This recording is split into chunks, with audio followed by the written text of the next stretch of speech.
Guinness World Record, known for listing world records both of human achievements and the extremes of the natural world. The book was co-founded by twin brothers Norris and Ross in Fleet Street, London in August 1955. The first edition topped the bestseller list in the United Kingdom by Christmas 1955. The following year, the book was launched internationally, and as of the 2022 edition, it is now in its 67th year of publication, published in 100 countries and 23 languages, and maintains over 53,000 records in its database. The international franchise has extended beyond print to include television series and museums. The popularity of the franchise has resulted in Guinness World Records becoming the primary international authority on the cataloguing and verification of a huge number of world records. The organization employs record adjudicators to verify the authenticity of the setting and breaking of records. Following a series of owners, the franchise has been owned by the Jim Pattison Group since 2008. On 10 November 1955, Sir Beaver, then the managing director of the Guinness Breweries, went on a shooting party in the North Slope by Rivers Land in Country Wexford, Ireland. After missing a shot at a golden plover, he became involved in an argument over which was the fastest game bird in Europe. That evening at Castlebridge House, he realized that it was impossible to confirm in reference books whether or not the golden plover was Europe's fastest game bird. Beaver knew that there must have been numerous other questions debated nightly among the public, but there was no book in the world which to settle arguments about records. He realized then that a book supplying the answers to this sort of question might prove successful. Beaver's idea became reality when Guinness employee Christopher recommended university friends Norris and Ross, who had been running a fact-finding agency in London. The twin brothers were commissioned to compile what became the Guinness Book of Records. In August 1954, 1,000 copies were printed and given away. After the founding of the Guinness Book of Records office at the top of Ludgate House, 107 Fleet Street, London, the first 198-page edition was bound on 27 August 1955 and went to the top of the British bestseller list by Christmas. The following year, it was introduced into the United States by the New York publisher David and sold 70,000 copies. Since then, Guinness World Records has sold more than 100 million copies in 100 countries and 37 languages. Because the book became a surprise hit, many further editions were printed, eventually settling into a pattern of one revision a year, published in September-October, in time for Christmas. The brothers continued to compile it for many years. Both brothers had an encyclopedic memory on the BBC television series Record Breakers based upon the book. They would take questions posed by children in the audience on various world records and were able to give the correct answer. Ross was assassinated by two members of the Provisional Irish Republic Army in 1975 for offering a £50,000 reward for their capture. Following Ross' assassination, the feature in the show where questions about records posed by children were answered was called Norris on the Spot. Norris carried on as the book's sole editor. Guinness Superlatives, later Guinness World Records Limited, was formed in 1954 to publish the first book. Sterling Publishing owned the rights to the Guinness book in the US for decades until it was repurchased by Guinness in 1989 after an 18-month-long lawsuit. The group was owned by Guinness plc in 2001 when it was purchased by Gowling Entertainment for $65 million. Gowling was itself purchased by Heat Entertainment in 2002, and 2000 Apex Partners purchased Heat and subsequently sold Guinness World Records in early 2000 to the Jim Pattison Group, the parent company of the Ripley Entertainment, which is licensed to operate Guinness World Records attractions. With offices in the New York City and Tokyo, Guinness World Records global headquarters remains in London, while its museum attractions are based in Orlando, Florida, US. Recent editions have focused on record feats by individuals. Competitions range from obvious ones such as Olympic weightlifting to the longest egg tossing distances, or for the longest time spent playing Grand Theft Auto 5, or the number of hot dogs that can be consumed in 3 minutes.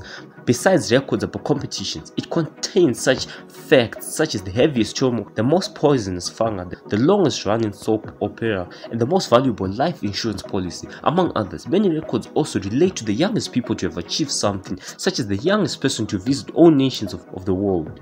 Each edition contains a selection of records from the Guinness World Records database, as well as select new records with the criteria for inclusion changing year to year. The retirement of Norris from his consulting role in 1995 and the subsequent decision by Diageo plc to sell the Guinness Book of Records brand has shifted the focus of the books from text-orientated to illustrated reference. A selection of records are curated for the book from the full archive, but all existing Guinness World Records titles can be accessed by creating a login on the company's website. Applications made by individuals for existing record categories are free of charge. There's no administration fee. There's an administration fee of $5 to propose a new record title. A number of spin-off books and television series have also been produced. Guinness World Records bestowed the record of person with the most records for a man who lived in New York, and at this time in April 2009 he held 100 records. He currently holds 220 records. In 2005, Guinness designated 9 November as International Guinness World Records Day to encourage breaking of world records. In 2006, an estimated 100,000 people participated in over 10 countries. Guinness reported 2,244 new records in 12 months, which was a 173% increase over the previous year. In February 2008, NBC aired the top 100 Guinness World Records of all time, and Guinness World Records made the complete list available on their website. For many records, Guinness World Records is the effective authority on the exact requirements for them and with whom records reside, the company providing adjudicators to the events to determine the veracity of record attempts. The list of records which the Guinness World Records covers is not fixed. Records may be added and also removed for various reasons. The public is invited to submit applications for records which can either be bettering of existing records or substantial achievements which could constitute a new record. The company also provides corporate services for companies to harness the power of record breaking to deliver tangible success for their businesses. Guinness World Records states several types of records. It will not accept for ethical reasons such as those related to the killing or harming of animals. Several world records that were once included in the book have been removed for ethical reasons, including concerns for the well-being of potential record breakers. For example, following publication of the heaviest fish record, many fish owners overfed their pets beyond the bounds of what was healthy, and therefore such entries were removed. The Guinness Book also dropped records within their eating and drinking records section of women achievements in 1991 over concerns that potential competitors could harm themselves and expose the publisher to potential litigation. These changes included the removal of all spirit, wine and beer drinking records along with other unusual records for consuming such unlikely things such as bicycles and trees. Other records such as sword swallowing and rally driving were closed from further entry as the current holders had performed beyond what was considered safe human tolerance levels. There have been instances of closed categories being reopened. For example, the sword swallowing category was listed as closed in the 1990 Guinness Book of World Records, but has since been reopened, with Johnny Strange breaking a sword swallowing record on Guinness World Records Live.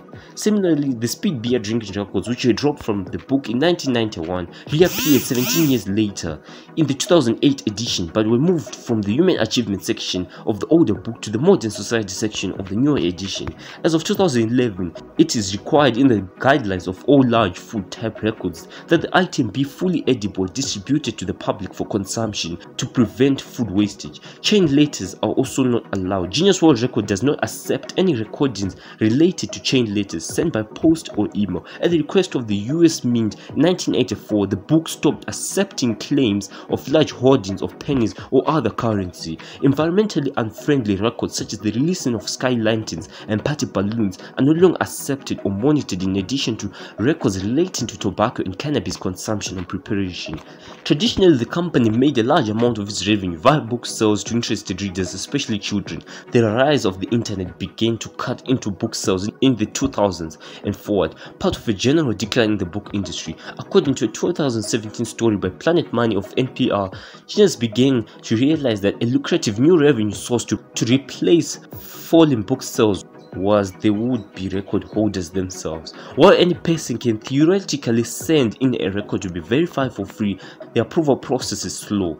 Would-be record breakers that pay fees from $12,000 to $500,000 will be given advisors, adjudicators, helping finding good records to break, as well as suggestions for how to do it, prompt service and so on. Particular corporations and celebrities seeking a publicity stunt to launch a new project or draw attention to themselves began to hire Guinness World Records, paying them for finding a record to break or create a new category just for them.